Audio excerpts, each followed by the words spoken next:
अच्छा जी, ये बताइएगा कि लास्ट क्लास में हमने क्या किया था टॉपिक, अगर कोई मेरे साथ शेयर कर ले कि लास्ट क्लास में क्या चीज डिस्कस हुई थी।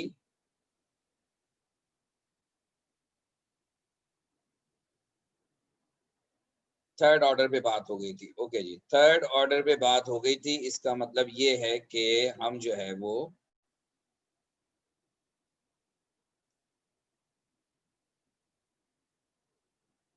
आज फिर हमें जो काम करना है, इनिशियल रेट मेथड भी हो गया था।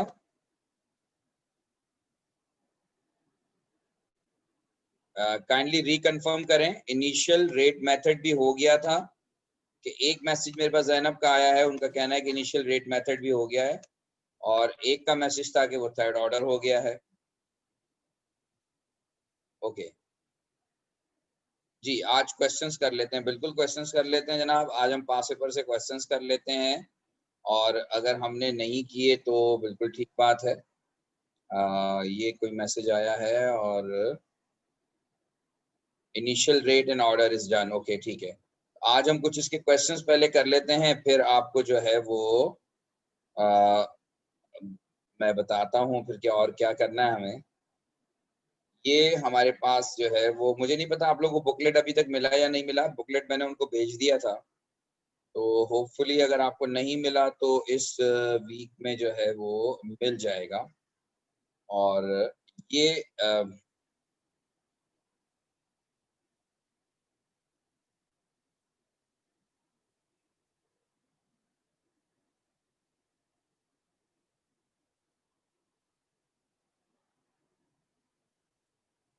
अच्छा जी, ये आपके बुकलेट के अंदर ये क्वेश्चन आपको मिलेगा। इसका मैं अभी आपको सिर्फ ये फर्स्ट पार्ट करवा रहा हूँ, और ये क्वेश्चन वही इनिशियल रेट मेथड से रिलेटेड है, और ये है कि the initial rate of the reaction between two gases P and Q was measured in a series of experiments at a constant temperature. The following rate equation was determined, और ये rate equation आपको given है।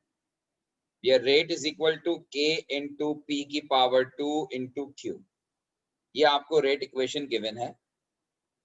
इस rate equation के हिसाब से P की power 2 का मतलब यह है कि विद रिस्पेक्ट टू P ये सेकेंड ऑर्डर है, और Q की पावर 1 का मतलब यह है कि विद रिस्पेक्ट टू Q ये फर्स्ट ऑर्डर है। यानी एग्जामिनर आपको जो है वो क्वेश्चन के अंदर ऑलरेडी ऑर्डर एक्सप्लेन कर रहा है, आपको ऑर्डर निकालना नहीं है, बल्कि ऑर्डर आपको वो बता रहा है। अब नेक्स्ट वो क्या कर रहा है, नेक्स्ट वो आपसे ये पूछ रहा है कि आप बताओ कि what will be the initial rate when concentration of P is doubled and concentration of Q is also doubled। अब इस क्वेश्चन में आपको पता है कि यहाँ पर हम 2 टाइम का चेंज ला रहे हैं, और ये P अगर 2 टाइम चेंज होगा तो रेट इज चेंज बाय 2 के स्क्वायर टाइम। लेकिन यहाँ पर साथ साथ जो है वो Q भी डबल हो रहा है। इसका मतलब ये हुआ कि 4 टाइम ये चेंज होगा, रेट 4 टाइम चेंज होगा due to change in concentration of P, और 2 टाइम चेंज होगा due to change in concentration of Q। तो ये 2 स्क्वायर इंटू 2 हो जाएगा, यानी कि रेट जो है वो 8 टाइम चेंज हो जाएगा। रेट जो है वो 8 टाइम चेंज हो जाएगा।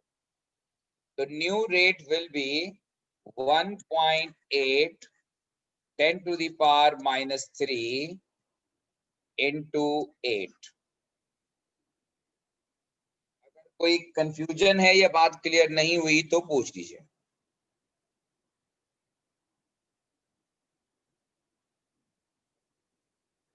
क्योंकि हमने दोनों रिएक्टेंट की कॉन्सेंट्रेशन को बढ़ाया है, पहले को डबल किया तो उसकी वजह से 4 टाइम का चेंज आएगा, और दूसरे को डबल किया उसकी वजह से 2 टाइम का चेंज आएगा।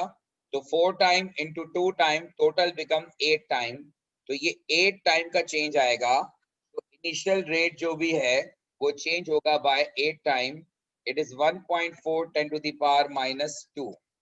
1.4 10 to the power minus 2 would be the new rate.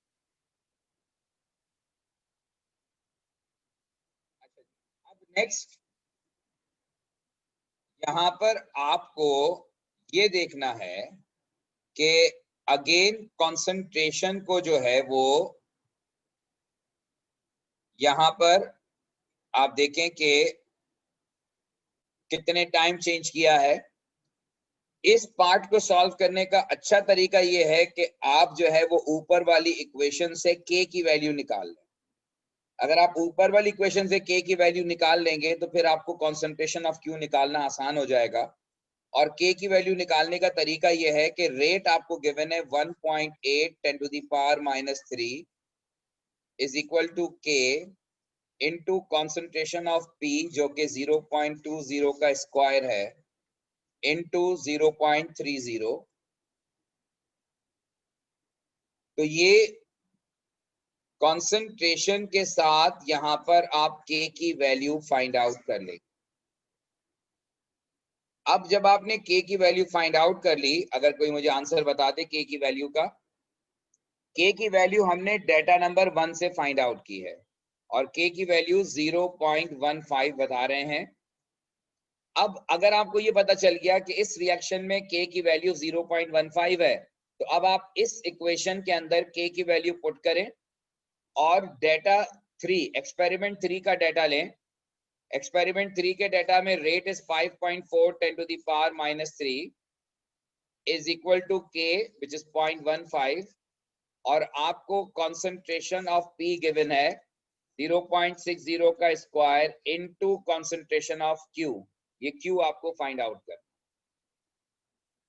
तो कंसंट्रेशन ऑफ q आप निकालेंगे इस फॉर्मूले से.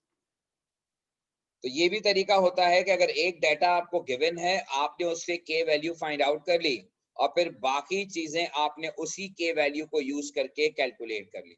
क्योंकि किसी भी एक रिएक्शन के लिए जो k की वैल्यू होती है वो कांस्टेंट होती है. ये कैलकुलेशन के बाद उन्होंने मुझे बताया कि 0.10 आंसर आ रहा है और ये कॉन्सेंट्रेशन है तो इसका यूनिट विल बी मोल पर डीएम क्यूब.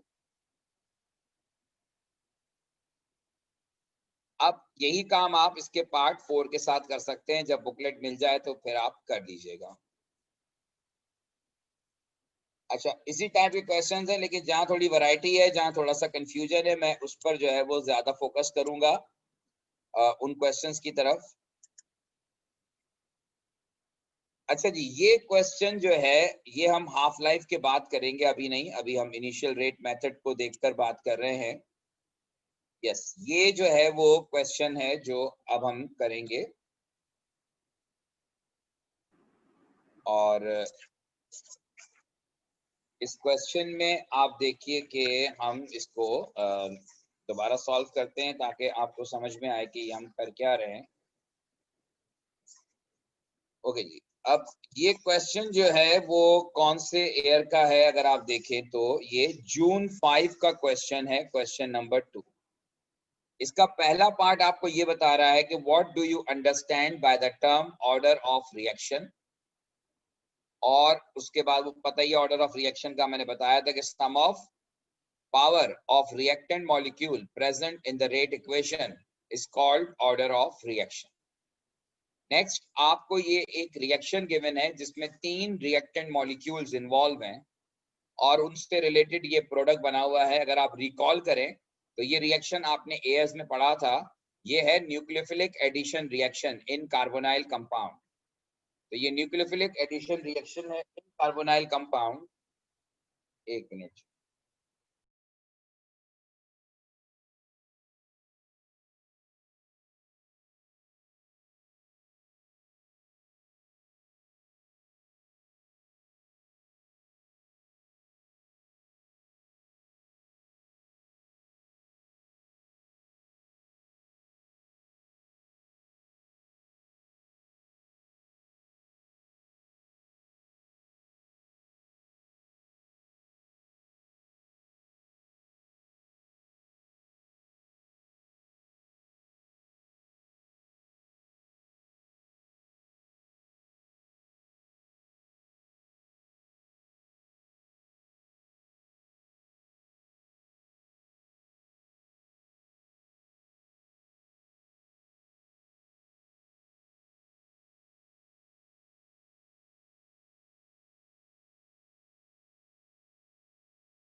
अच्छा जी, तो मैं आपको ये बता रहा था कि अब आप देखिए कि ये आपको क्वेश्चन में 4 एक्सपेरिमेंट्स का डेटा गिवन है।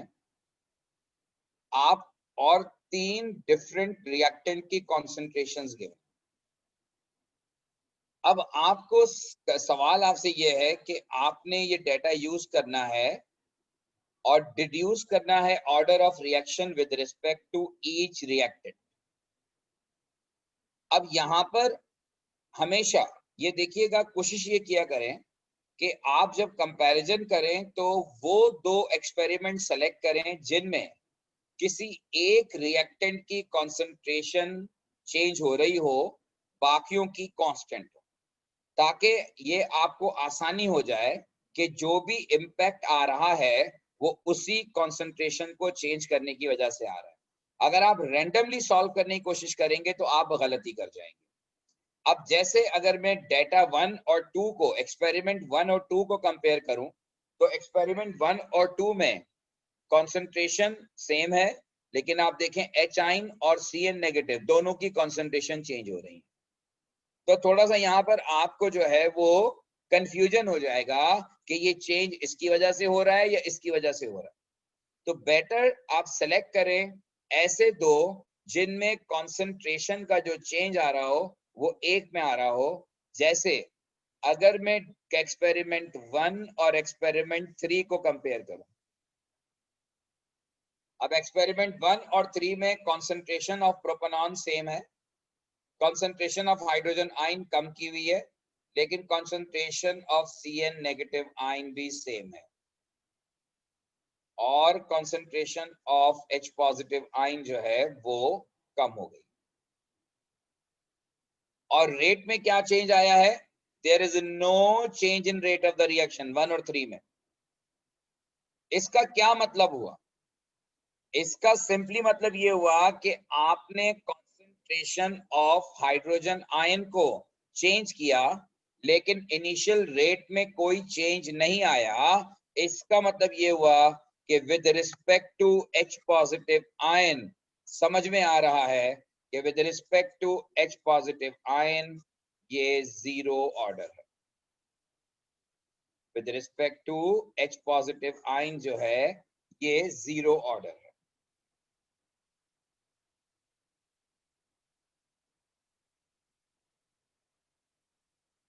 अब एक बात तय हो गई 1 और 3 से कंपेयर करके। अब आते हैं दूसरे कंपैरिजन की तरफ। अगर हम डेटा 2 और डेटा 4 को देखें, अब आप देखिए डेटा 2 और डेटा 4, 2 और 4 में कंसंट्रेशन ऑफ प्रोपेनॉन चेंज हो रही है, concentration of hydrogen ion remain unchanged, और concentration of Cn negative ion remain unchanged. इसका मतलब ये हुआ कि अब डेटा 2 और 4 में रेट का जो भी चेंज आएगा, it is due to change in concentration of propanone. अब आप डिवाइड करें 0.025 को 0.020 से, तो आपको पता चलेगा कि कितने टाइम्स का चेंज आया है।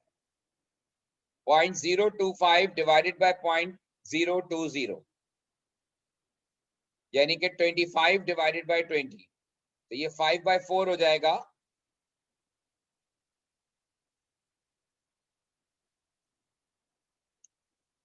और ये आएगा 1.25 टाइम का।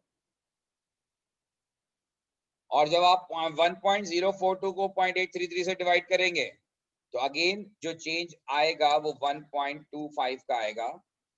इसका मतलब ये है कि concentration of propanol is changed by 1.25 times, so rate is also changed by 1.25 times. So now with respect to propanol, this is of first order. With respect to propanol, ये first order. अब finally रह गया Cn negative ion. और अब आप देखिए कि कौन से डेटा को आप यूज करेंगे कि आप Cn नेगेटिव आयन में जो है वो चेंज देख सकें। तो वो डेटा 2 और डेटा 3 आप देखें।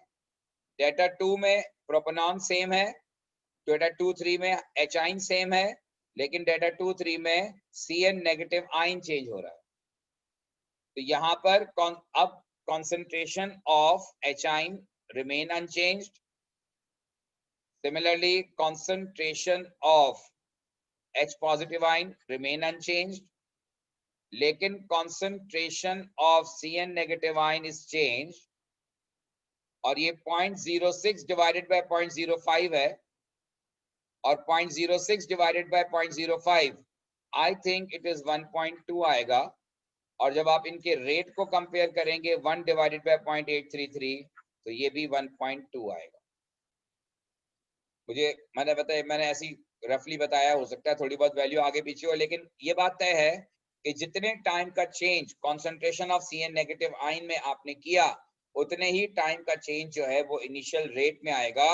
इसका मतलब ये हुआ कि with respect to cyanide ion it is of first order reaction. तो अब आपको नेक्स्ट रेट इक्वेशन लिखनी है, और आपको याद होगा कि रेट इक्वेशन में only those reactant molecules are included which are responsible to alter rate of the reaction. सिर्फ वो मॉलिक्यूल एंटर किए जाते हैं जो के रिस्पॉन्सिबल होते हैं to alter rate of the reaction. तो rate is equal to K into concentration of propanol which is CH3 taking twice C double bond O. This is concentration of propanol और into next अब जो है वो next कौन आएगा? Next आएगा यहां पर CN negative ion, and hydrogen ion is not included in the expression. और उसकी वजह ये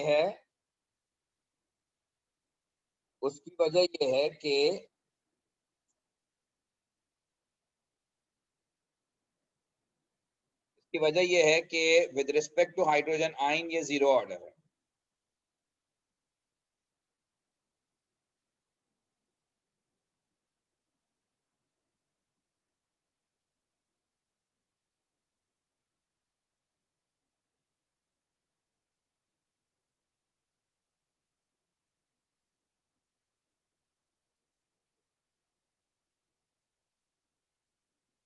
वालेकुम जी भाई।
अच्छा जी, तो ये जो है वो आपको बात क्लियर हो गई, ठीक है।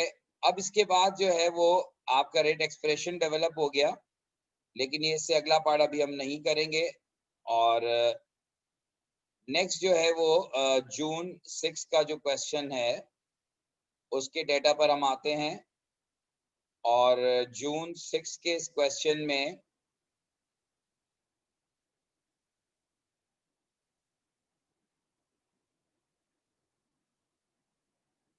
जून 6 का जो ये क्वेश्चन है इसमें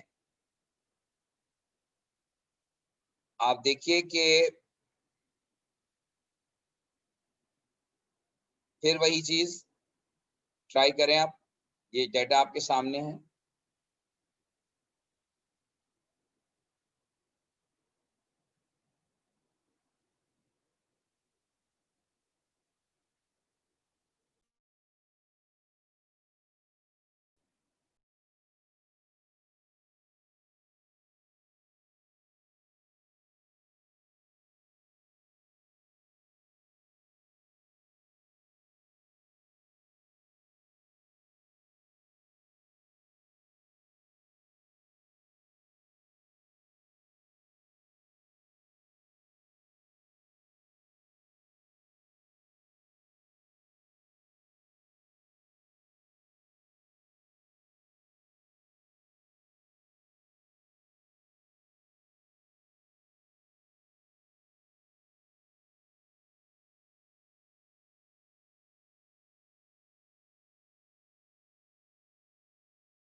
अच्छा जी, तो अब इस क्वेश्चन में अगर आप ऑब्जर्वेशन देखें तो वही चीज आप देखनी होगी कि यहाँ पर NO की कॉन्सेंट्रेशन रिमेन अनचेंज्ड है और यहाँ पर कॉन्सेंट्रेशन जो है वो चेंज हो रही है।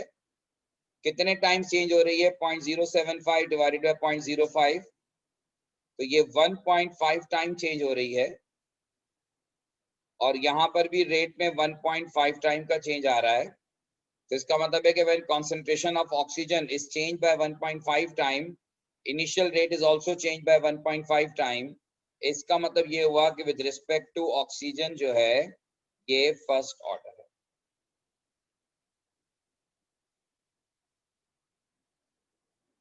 with respect to oxygen जो है ये फर्स्ट ऑर्डर। उसके बाद concentration of oxygen यहाँ सेम है, लेकिन concentration of NO यहाँ पर हम डबल कर रहे हैं, तो रेट में जो चेंज आ रहा है वो 4 टाइम का चेंज आ रहा है। यानी कॉन्सेंट्रेशन को हमने 2 टाइम चेंज किया है, तो rate is change by 4 time, that is 2 square. इसका मतलब ये हुआ कि order with respect to NO जो है ये सेकेंड ऑर्डर है। Order with respect to NO जो है ये सेकेंड ऑर्डर है।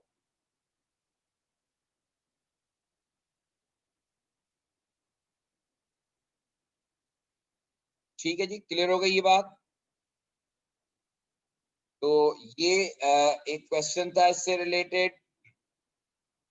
अब इसी में आप देखें कि एक और पार्ट जो इसी क्वेश्चन का पार्ट है और ये इसी इक्वेशन से कनेक्टेड है जो अभी आपने ड्राइव की है।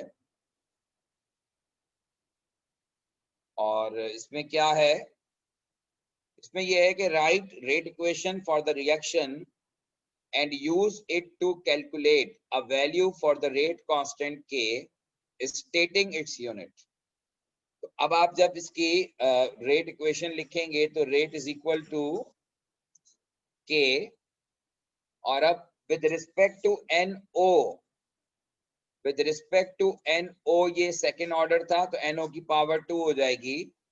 विद रिस्पेक्ट टू O2 ये फर्स्ट ऑर्डर था तो O2 की पावर 1 हो जाएगी। और न्यूमेरिकल वैल्यू ऑफ K निकालने के लिए आप प्रीवियस पेज पे जाएं और कोई भी एक डाटा पिक कर लें। जैसे मैं फर्स्ट डाटा पिक कर लेता हूं और दोनों की कॉन्सेंट्रेशन 0.005 पुट कर देता हूं, तो रेट जो है 0.02 है, रेट 0.02 है is equal to K into 0.005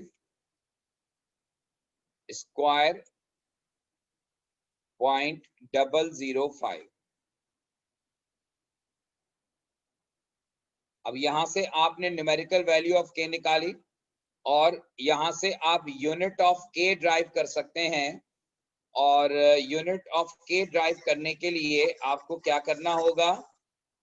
unit of K drive करने के लिए रेट का यूनिट जो है वो है mole per dm cube per second is equal to K into concentration mole per dm cube का square into mole per dm cube.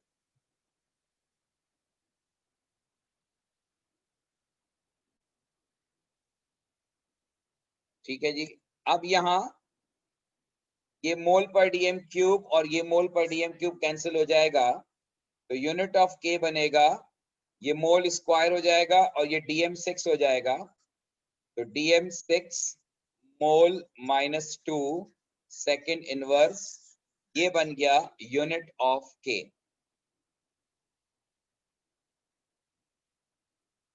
Next, use your rate equation in 2 to calculate rate of the reaction when NO and O2 is इतना। यानी अब आपको next rate calculate करना है कि जब concentration of NO और O2 जो है वो 0.0025 हो जाए, तो यहाँ पर रेट जो है वो आपने कैलकुलेट करना है और रेट कांस्टेंट की वैल्यू आप यहां से निकालेंगे, अगर कोई बता सके जिसने सॉल्व किया हो। अगर आपने न्यूमेरिकल वैल्यू ऑफ के निकाली है तो बताइएगा।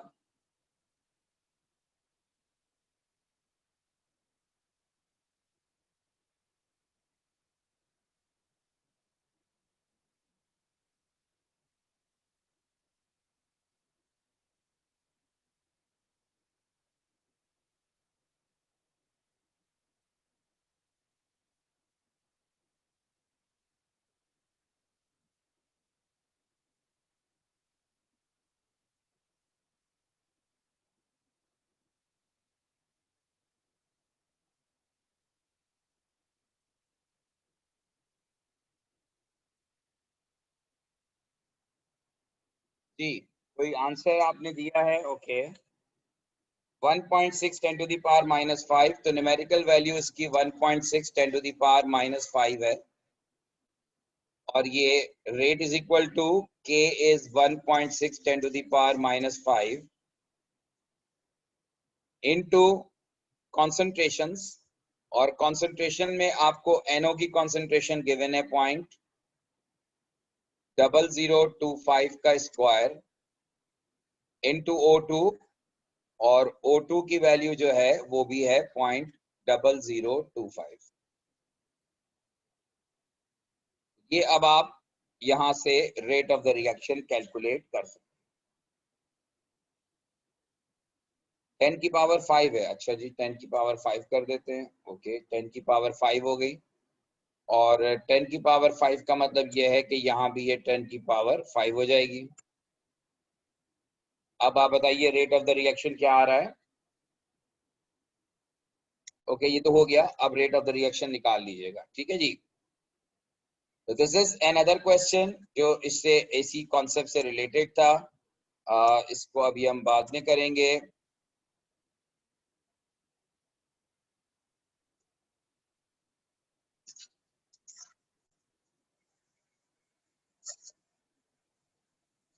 ओके जी, अब ये नवंबर 11 का क्वेश्चन है, ठीक है। जो भी आंसर फिर आप लिख लीजिएगा। ये नवंबर 11 का क्वेश्चन है।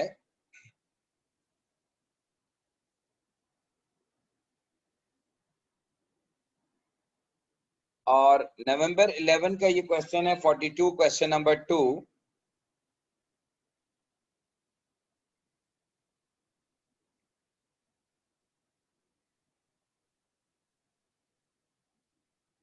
यहाँ पर अब आप इसको देखें और इसका जो है वो फाइंड आउट करें, order with respect to each reactant.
अब इस क्वेश्चन में कुछ लोगों ने ऑर्डर फाइंड आउट कर लिया है और CH3CO का फर्स्ट निकाला है। ये आप देखें, अगेन वही काम करना है कि चेक करें कि कहां पर चेंज आ रहा है। अगर आप कंसंट्रेशन की बात करें तो यहां पर चेंज आ रहा है, बट यहां और यहां चेंज नहीं आ रहा। इसका मतलब है कि आप 1 और 2 को कंपेयर कर सकते हैं डेटा को, और यहाँ कंसंट्रेशन जो है वो कितने टाइम इंक्रीज हो रही है। तो 0.25 को जब आप 2 से डिवाइड करेंगे तो ये वही 1.2 टाइम्स का आएगा, या 1.2 का ही आएगा, और ये 1.25 होगा बेसिकली, तो फिर ये भी 1.25 हो गया। इसका मतलब ये कि जितने टाइम आपने कॉन्सेंट्रेशन ऑफ CH3CHO को चेंज किया है, रिलेटिव रेट में उतने ही टाइम का चेंज आया है। इसका मतलब ये हुआ कि order with respect to CH3CHO ये बन गया first order. So it is first order with respect to CH3CHO. अब इसके बाद नेक्स्ट जो है, अगर आप कंसीडर करें तो अब हम कौन से दो डेटा को कंपेयर कर सकते हैं। अगर हम कंपेयर करते हैं डेटा 2 और डेटा 3 को, तो डेटा 2 में कॉन्सेंट्रेशन ऑफ CH3CHO चेंज नहीं हो रहा, concentration of H positive ion change नहीं हो रहा, तो जो चेंज आ रहा है वो इसमें आ रहा है। तो 0.16 डिवाइडेड बाय 0.1, इसका मतलब है कि 1.6 टाइम का चेंज आ रहा है। और जब 1.6 टाइम का चेंज आ रहा है तो यहां पर भी ये 1.6 टाइम का ही चेंज है। इसका मतलब ये हुआ कि with respect to methanol it is again of first order.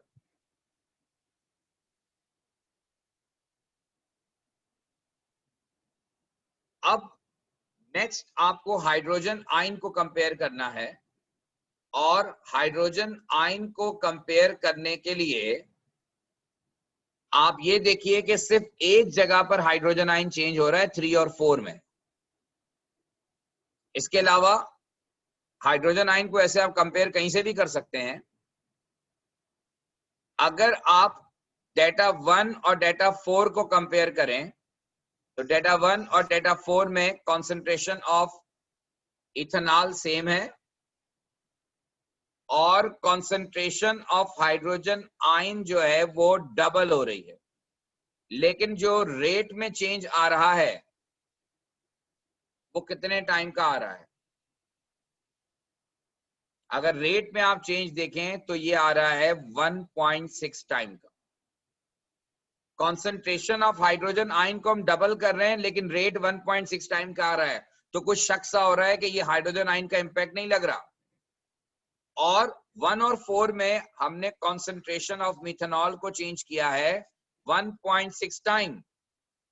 तो अब यहां देखिए, आप 1 और 4 को जब हम कंपेयर कर रहे हैं तो मिथेनॉल को 1.6 टाइम चेंज किया है, और H पॉजिटिव आयन को 2 टाइम्स चेंज किया है, लेकिन जो रिलेटिव रेट में चेंज आ रहा है वो 1.6 टाइम का ही आ रहा है। इसका मतलब ये हुआ कि ये जो चेंज आ रहा है it is only due to change in concentration of methanol. ये जो चेंज आ रहा है, ये चेंज आ रहा है due to change in concentration of methanol, not due to change in concentration of H positive ion. इसका मतलब है कि there is no impact of change in concentration of hydrogen ion. अगर हाइड्रोजन आयन की concentration का impact होता तो 1.6 methanol की वजह से आता, क्योंकि मिथेनॉल फर्स्ट ऑर्डर है, और 2 टाइम H पॉजिटिव की वजह से आता, तो ओवरऑल चेंज 1.6 से ज्यादा हो।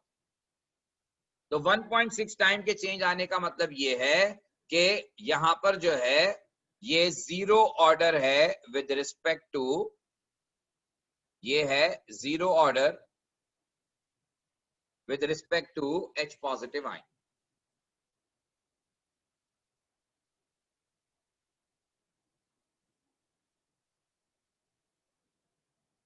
और अब जो है वो next use your result from part 1 to write the equation. तो इक्वेशन में अब आपको डेफिनेटली तीनों का ऑर्डर फर्स्ट है, तो तीनों को इंक्लूड करना पड़ेगा कि rate is equal to K into concentration of CH3CHO into concentration of methanol into concentration of H positive.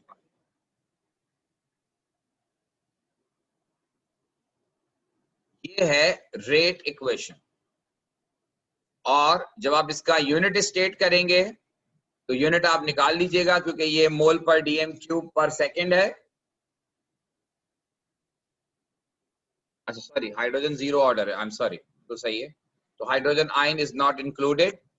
बाकी ये मोल पर डीएम क्यूब कैंसिल हो जाएगा, तो जो यूनिट इसका बनेगा वो डीएम क्यूब पर मोल पर सेकेंड बनेगा।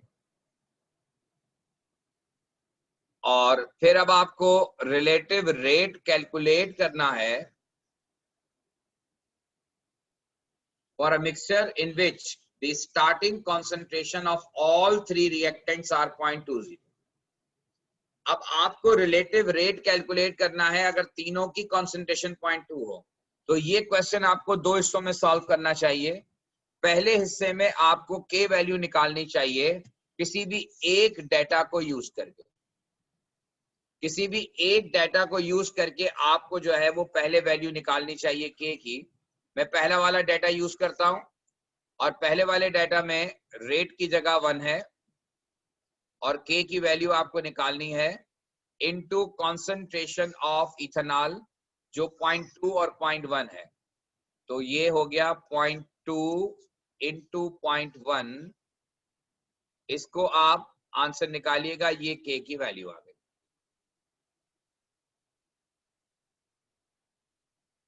जनाब K की वैल्यू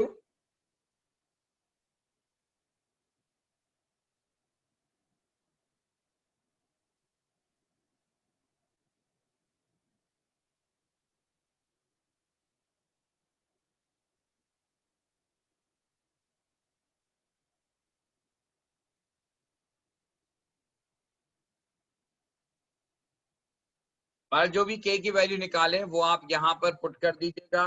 ये K की वैल्यू 50 आ रही है, K की वैल्यू 50 आ गई। और अब आप यहाँ पर रेट कैलकुलेट करना चाह रहे हैं 50 into concentration of all three reactant is 0.20। लेकिन हमारे एक्सप्रेशन में सिर्फ दो रिएक्टेंट इन्वॉल्व हैं, इसलिए हमने दो की कॉन्सेंट्रेशन पुट की है। और यहाँ आप रिलेटिव रेट निकाल सकते। Relative rate will be whatever the value you will get, it is relative rate.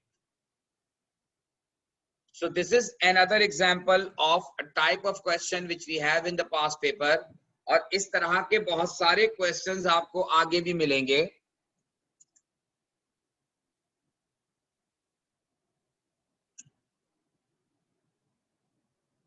जैसे ये आप क्वेश्चन नोट कर लीजिए, अगर आपके पास जो है वो अभी नहीं भी है बुकलेट तो आप वो पेपर ये देख सकते हैं।